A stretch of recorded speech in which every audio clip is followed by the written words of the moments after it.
A mid-year reset does not have to be complicated. You do not need a perfect planner. You do not need a full day. You do not need a color-coded life audit. Sometimes you just need a few good questions. So today I want to share 5 questions I'm asking myself for the second half of the year. These are not about starting over.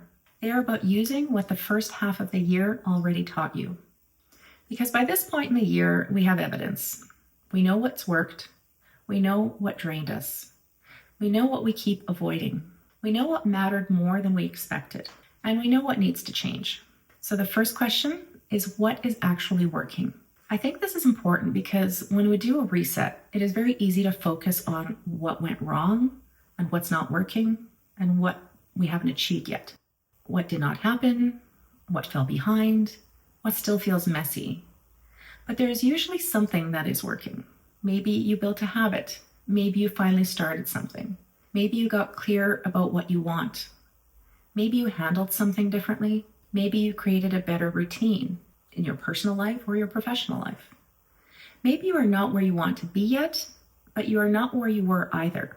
So before changing everything, I want to ask, what is already working that I should keep? The second question, what am I making harder than it needs to be? This one is very real for me because sometimes I overcomplicate things. The planner system, the content plan, the routine, the decision, the next step. And when something feels too big, I delay it. So I'm trying to ask, where can this be simpler? Can the next step be smaller? Can the system be lighter? Can I stop trying to solve the whole year and just solve this week? A lot of progress comes from making things simple enough to actually do.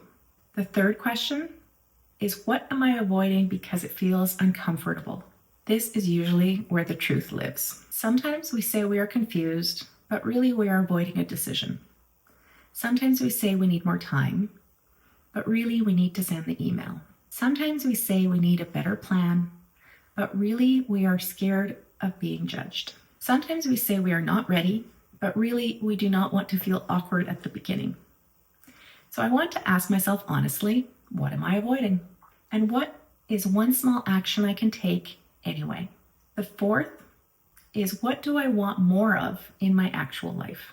Not just on paper, not just on my vision board, not just someday, in my actual week. What do I want more of? And where can I add even a small piece of that now? The fifth question, what decision would support the person I am becoming? I love this question because it moves me out of old patterns. It makes me think beyond what is easiest in the moment.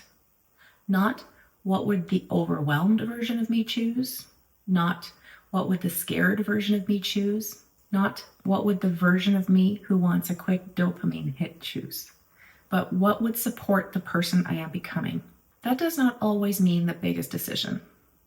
Sometimes it is drinking more water, going for a walk, sending the document, contacting one client, recording the video, not buying the thing, cleaning the desk, or going to bed.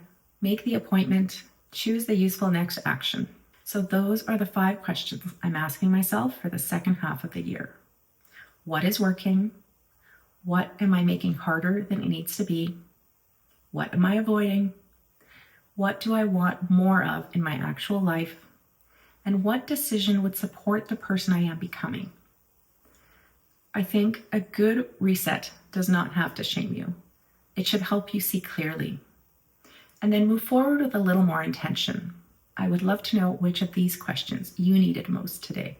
Thanks for watching, and I'll see you in the next video.